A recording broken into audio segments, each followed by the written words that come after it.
আবার একদিন ইসলামী রাষ্ট্রে পরিগণিত হবে ইন দা নিয়ার ফিউচার। সেদিন আর খুব বেশি বাকি নাই। দিল্লির পার্লামেন্টে মোল্লাদের কলেমার পতাকা আবার বসন্তের বাতাসে দোলা খাবে।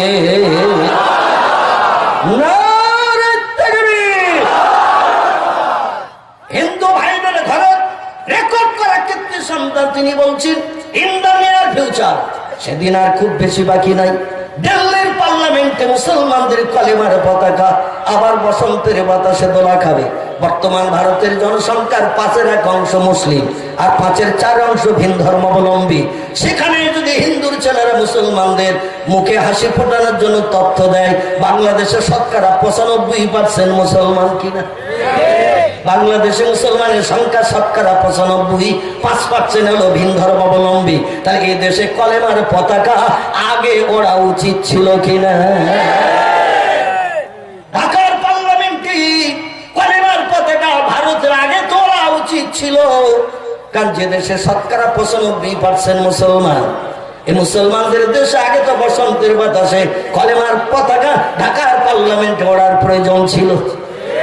কিন্তু আল্লাহ কবে রহম করবেন তিনি জানেন, ঠিক না ভুল? 98% মুসলমান এদেশে হয়, তাও কি কলেমার পতাকা ঢাকার পার্লামেন্টে উড়বে নাকি? ঢাকার পার্লামেন্টে উড়াতে গেলে হাড়ির তলা কালো মাথাটা নবীর সুন্নতে টুপিতে ঢাকতে হবে। আজকের নবীর জীবনী শুনতে এসেছি, বিশ্ব নবীর জীবন চরিত্রের আলোচনা শুনতে এসেছি, আল্লাহর কোরআনের আলোচনা শুনতে এসেছি। অধিকাংশ মুসলমানের মাথাটা আজকের হাড়ির তলা মার্কা।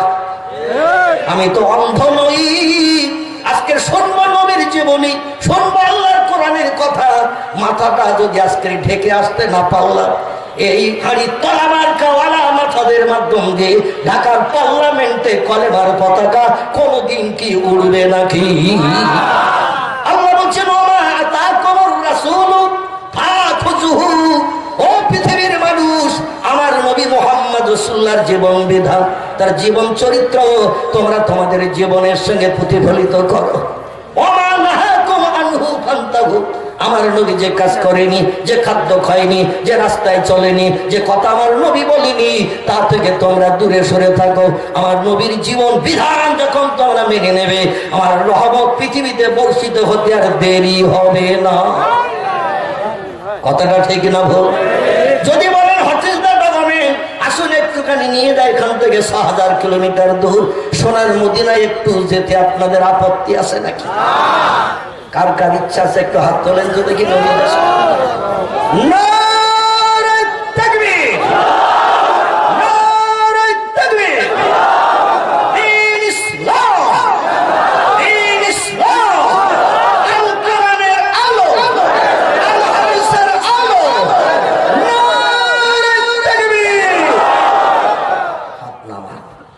সবাইকে হাত তুলেছে বলে মনে হয়, আমার তো ধারণা সকলের হাত উঠেনি।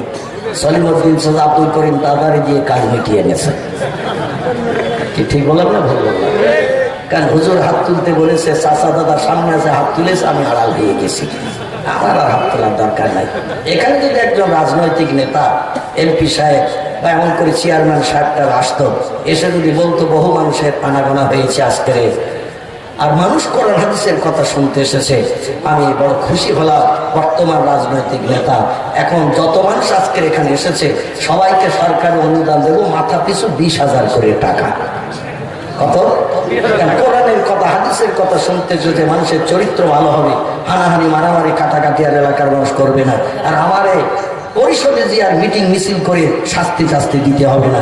মানুষ ভালো হয়ে গেলে তো তাদের বিরুদ্ধে আর কোনো কিছু মিটিং ফিটিং করার দরকার নাই। এখন আমি সরকারি টাকা 4 চাকা গাড়িতে করে এসেছি, টাকা বস্তায় করে নিছি ব্যাংকের থেকে। আছে না জনতা ব্যাংক ট্যাঙ্ক আছে না, ব্যাংকের থেকে টাকা নিছি বস্তা করে, মাথা পিছু সব 20,000 করে দেওয়া হবে। যে যে টাকা নেবেন একটু ডান হাতটা উঁচু করে দেখান। যখন চেয়ারম্যান সাহেব আসবে, এমপি সাহেব আসবে, এইরকম ঘোষণা যদি দেয়, কারণ সরকারি টাকা আমার হাতে আসে, সেটা জনকল্যাণমূলক কাজে ব্যবহার করি। এই জন্য যে যে 20,000 করে নিতে চায় একটু হাত দেখাতে হবে। আর যার ডান হাতটা প্যারালাইজড, ও বাম হাত দিয়ে ডান হাতটা ধরে উঁচু করবে না, করবে না। কথা বলেন। কারণ বাড়ি যখন জলসা শুনে যাবে, হাত যদি উঁচু না করে, সবাই বলবে আজকে চেয়ারম্যানের মাধ্যম দিয়ে 20,000 করে টাকা পেয়েছি। বাড়ির মেয়েরা বলে 5 টাকা কই। আর যদি বলে ডান হাত আমার প্যারালাইজ, তোমার বাম হাত ভালো ছিল না, শুধু হাত দেখালেই 20,000, তুমি বাম হাত দিয়ে ডান হাতটা ধরে উঁচু করতে পারো না। মেয়েরা বলবে না? বলবে না? মেয়েদের মগজ মাল কম নাকি? ছেলেদেরও মাঝে মাঝে থ বানিয়ে দিয়েছে মেয়েরা, ঠিক কিনা? ইমাম আবু হানিফা রাহমাতুল্লাহ আলাইহি থ বানালেন ওনার কন্যা, আমার ভাইরা হযরতে হানিফা। পৃথিবীতে নজির আলগা করুন, রাবিয়া বসরি পুরুষদের থ বানিয়ে দিয়েছেন। হযরতে মা খাদিজাতুল কুবরা রাদিয়াল্লাহু আনহা তিনিও পুরুষদের থ বানিয়েছেন। কবরে মানুষ যখন যায়, প্রত্যেকটি ব্যক্তির কবরে পরীক্ষক আসে না? আসে না? প্রত্যেকটি ব্যক্তির কবরে পরীক্ষক আসবে, কিন্তু 2 জন নারী পৃথিবীতে রেকর্ড করেছেন, এদের কবরে পরীক্ষক আসার সুযোগ পায়নি। তাই পুরুষের থেকে মেয়েদের দাম আছে না? নাই? মনে করেন 12 হাত শাড়ি পরে ওদের বোধহয় দাম টান নাই, লম্বা মাথায় চুল রাখে, উকুনে ভক্তি থাকলেও ওদের দাম আছে। মা খাদিজার কবরে পরীক্ষক ঢোকে নাই। জোরে বলুন সুবহানাল্লাহ। ইরাকের মসুরের পাহাড়ে কবরস্থ হয়ে আছে আল্লাহর একজন বান্দি, নাম তার রাবিয়া বসরি রাহমাতুল্লাহ আলাইহা। তার কবরও পরীক্ষক দিয়ে প্রশ্ন নিতে পারেননি, প্রশ্ন করার আগে বেরিয়ে পড়েছে। জোরে বলুন সুবহানাল্লাহ। আর আমরা যেদিন কবরে যাব, আমাদের যাওয়ার আগে পরীক্ষক রেডি থাকবে না? থাকবে না? ওয়ালাহুম মাকামিউ মিন হাদিদিন কুল্লামা আরাদু আইয়াখরুজু মিনহা মিনাল গাম্মি উইদু ফিহা ওয়াযুকু মিন আযাবিল হারিক। জোরে বলুন একটু আল্লাহু আকবার। আল্লাহ বলেন, কবরে কোনো বান্দাকে যখন আপনজন নিক্ষেপ করে শেষকৃত্য সম্পন্ন করবে, এদের কবরে 2 জন পরীক্ষককে লোহার মুকুট দিয়ে পাঠিয়ে দেওয়া হবে। কিসের? মাকামিউ মিন হাদিদিন। আল্লাহ কোরআনে বলছেন কাঠের মুকুট টুকরো নয়, লোহার মুকুট কাঁধে করে নিয়ে 2 জন পরীক্ষক যাবে। একজনের নাম মুনকির, আরেকজনের নাম নকির। 2 জন কবরে ঢুকেই বলবে কুম বিসমিল্লাহ ইয়া আব্দুল্লাহ, আল্লাহর বান্দা কি তুমি বিশ্রাম নিচ্ছ? আর বিশ্রাম নিলে হবে না, এসে গেছে ফাইনাল পরীক্ষা নেব। 67 বছর কি পড়াশোনা করেছো? ওঠো পরীক্ষা দাও। 72 বছর কি পড়াশোনা করেছো? আমরা এসেছি পরীক্ষা দাও। প্রত্যেকটি মরা মানুষকে কবরে আল্লাহ ফেরেশতাদের মাধ্যম দিয়ে জিন্দা করবেন। আপনাদের বিশ্বাস হয় না? হয় না? কার কোরআনের সূরা বাকারায় আল্লাহ বলছেন, ও পৃথিবীর মানুষ তোমরা শোনো, কাইফা তাকফুরুনা বিল্লাহি ওয়া কুনতুম আমওয়াতা ফাহিয়াকুম সুম্মা ইউমীতুকুম সুম্মা ইহয়িকুম সুম্মা ইলাইহি তুরজাউন। গলা ছেড়ে বলুন আল্লাহু আকবার। কেমন করে তোমরা সম্পর্কে যত হলে পৃথিবীতে আগমনের পরে মায়ের উদর থেকে আমারে কেমন করে ভুলে গেলে? অকুন্তুম আমওয়াতা, পূর্বে তোমরা ছিলে সব মরা মরা মরা, তোমাদের নাম নিশানা গন্ধ পৃথিবীতে কিছুই ছিল না। তোমার বাবার সঙ্গে তোমার মায়ের যখন বিয়ে হয়নি, মৌলভী আবুল কালাম ছিলে কোথায় বলো?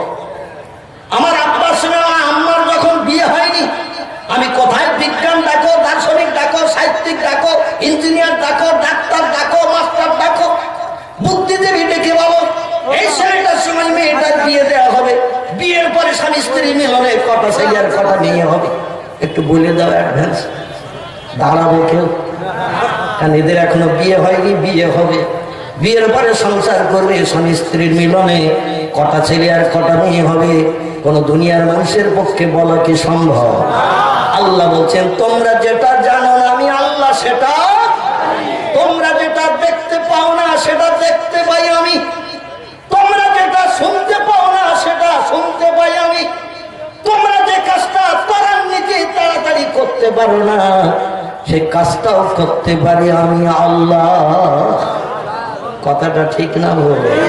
আল্লাহ বলছেন, ইন্নাল্লাহা আলা কুল্লি শাইইন কাদির। জোরে বলুন আল্লাহু আকবার। আর চিল্লায়ে বলুন আল্লাহু আকবার। ও দুনিয়ার মানুষ, আমারে জানো পুরো ধারণা করিও না। আমি পূর্বে ছিলাম যেমন, বর্তমানে আছি তেমন, ভবিষ্যতেও থাকবো তেমন। কালের করাল গতিতে তোমরা সব বুড়ো হবে। গাছপালা বুড়ো হয়, জীবজন্তু বুড়ো হয়, মানুষ বুড়ো হয় না, জোয়ান থাকে সারা জীবন। সব সৃষ্টি বুড়ো হয়। বুড়ো হওয়ার কারণে এই দুনিয়া থেকে পটল তুলতে ব্যস্ত হয়ে যায়, বিদায় নেয়। রক্তের তেজ কমে গেলে আস্তে আস্তে জরাজীর্ণ রোগ সব মানুষের দেহে ধরে কিনা। হাজার ডাক্তার গুলে খাওয়ান তাও বাঁচবে নাকি? বাঁচবে না। বয়সকালে মানুষ যখন বৃদ্ধ হয়ে যায় সব আস্তে আস্তে বিদায় নেয়। সব সৃষ্টির নিয়ম নীতি একই। তাই বলে কি আমার আল্লাহরে বুড়ো ধারণা করবেন নাকি? পৃথিবীর বিজ্ঞানীরা বলছে আল্লাহ বুড়ো হয়ে গেছে আর পারবে না। যা পারবে এখন আমরা। চিল্লাই বলো নাউজুবিল্লাহ। বিজ্ঞানীদের বলা হলো আল্লাহ কিসে বুড়ো হলো? বলে পৃথিবীর বয়স 10,000 বছর হয়েছে, 12,000 বছর হয়েছে, কেউ বলে 15,000 বছর হয়েছে। আর আল্লাহ যদি এই দুনিয়া বানিয়ে থাকে, কারণ তিনি কোরআনে জানিয়েছেন খলাকাস সামাওয়াতি ওয়াল আরদ, মাথার উপর ওই যে নীল আকাশ দেখতে পাচ্ছ ও আকাশ বানিয়েছি আমি আল্লাহ। আবার এই পৃথিবীর জমিনে সাগরের মাঝে যত দ্বীপ দেখতে পাচ্ছ, দ্বীপগুলোকে ফুটবল বানিয়েছে। আর দ্বীপের পাশে যে পানি দিয়ে ঘিরে রেখেছে ওটা ফুটবল মাঠ বানিয়েছি। জোরে বলুন একটু আমিন। এখন কলরোয়া কয়লা গ্রাম, তো কয়লা গ্রামের মানুষের কাছে জিজ্ঞাসাবাদ করি, ফুটবল বড় না ফুটবল মাঠ বড়? এই মাঠে বসে গেছে টপ করে বলে দিলেন নাকি? একটা মাঠ 3-4 বিঘা জমি এরিয়ায় হয়, ঠিক কিনা? আর একটা বল নিয়ে 20-22 জন লেথলেথি করে কিনা? মাঠে যখন খেলা হয় কটা বল নিয়ে খেলা হয়? একটা। এই বল যার কাছে যায় সে একটু লাথি মেরে সুখ মিটিয়ে নেয়, ঠিক না? যার কাছে যায় ও একটু লাথি মেরে সুখ মিটিয়ে নেয়। ও বলে আল্লাহ তৈরি হয়েছে শুধু লাথি খাওয়ার জন্য। এখন এই বলটারে মাঠের কোথাও যদি এক জায়গায় বসানো হয়, কত বিঘে জমি লাগবে একটা বল বসাতে? 1 ফুট বাই 1 ফুট।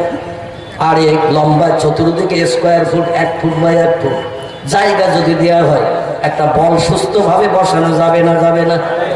একটা বল 1 ফুট বাই 1 ফুট জায়গায় বসানো হলো, বাকি মাঠ যেমন খালি। আল্লাহ বলছেন তোমার পৃথিবীর 228টি দেশ আমি ফুটবল বানিয়েছি, আর ফুটবল মাঠ বানিয়ে রেখেছি সাগরগুলোকে দিয়ে। সাগর হলো ফুটবল মাঠ, আর ফুটবল হলো ওই দ্বীপ। দুনিয়ার এক একটা দেশ হলো ফুটবল। তাহলে মাঠ বড় না বল বড়? মাঠ যদি বড় হয় তাহলে সাগরের পানি বেশি না দুনিয়ার দ্বীপে বসবাস করছে যারা এদের জায়গাটা বেশি? আল্লাহ বলছে সাগরকে যদি একবার হুকুম করি, ও দুনিয়ার মানুষ শোনো, একবার সাগরকে যদি বলি ও সাগর আমার ওই বান্দারা বাস করছে ফুটবলের মতো দ্বীপে, তোমরা বলে ফুটবল মাঠ আমার বাংলাদেশ সঙ্গে যে একটু মোসাফা করে এসো। আল্লাহ দেখে যদি বলি যাও বাংলাদেশ সঙ্গে একটু মোসাফা করে এসো, বান্দারা শুধু ফুটবলের ভিতরে থাকে, মাঠে তো নামে না। ও ফুটবল মাঠ একটু যাও বাংলাদেশ সঙ্গে দেখা করে আসো। 2004 সাল 26 ডিসেম্বর আল্লাহ হঠাৎ একদিন বলে বসলেন সাগরের প্রাণী বাংলাদেশ সঙ্গে একটু সাক্ষাৎ করে মোসাফা করে এসো। ইয়াগফিরুল্লাহু লানা ওয়া লাকুম আইয়াকুম। আল্লাহর রহমত আপনার উপরে বর্ষিত হোক, আমরাও রহমত প্রাপ্ত হই। সালাম কালাম করে যখন হাতে হাত লাগানো হয়, এই দোয়াটা পড়া হয় কিনা? আল্লাহ বলে সাগরের পানি তোমরা যে একটু দোয়া পড়ে এসো। 2004 সাল ডিসেম্বর মাসের 26 তারিখ ভোর 6টার সময়, ডিসেম্বর মানে শীতকাল। শীতকাল এই শীতকালে ভোর 6টার সময়, শীতকালে একটু রাত বেশ বড় হয়, দিন ছোট হয়, ঠিক কিনা? গরমকালে দিন বড় হয়, রাত ছোট হয়। তখনও পর্যন্ত সূর্যোদয় হয়নি। আল্লাহ বলল এখন ঠান্ডা ঘুমে বান্দারা কম্বল মুড়ি দিয়ে ঘুমিয়ে রয়েছে, একটু যাও বান্দাদের সঙ্গে মুসাফা করে এসো। কোরআন বলছে ওয়াইন মিন শাইইন ইল্লা ইউসাব্বিহু বিহামদিহি, চিল্লায়ে বলুন আল্লাহু আকবার। আল্লাহ বলছেন এমন কোন সৃষ্টি নাই যে সৃষ্টি আমি আল্লাহ আমার হুকুমের খেলাফ করে। যত সৃষ্টি চোখে দেখতে পাও, যত সৃষ্টি চোখে দেখতে পাও না, সব সৃষ্টি আমার হুকুমটা মিলে ব্যস্ত। শুধু আমার হুকুম করার অপেক্ষা সব সৃষ্টি আমার হুকুম মান্য করে। সমস্ত সৃষ্টির ভিতরে সেরা বানিয়েছি যাদের, লাকাদ খালাকনাল ইনসানা ফি আহসানি তাকওয়িম। চিল্লায়ে বলুন আল্লাহু আকবার।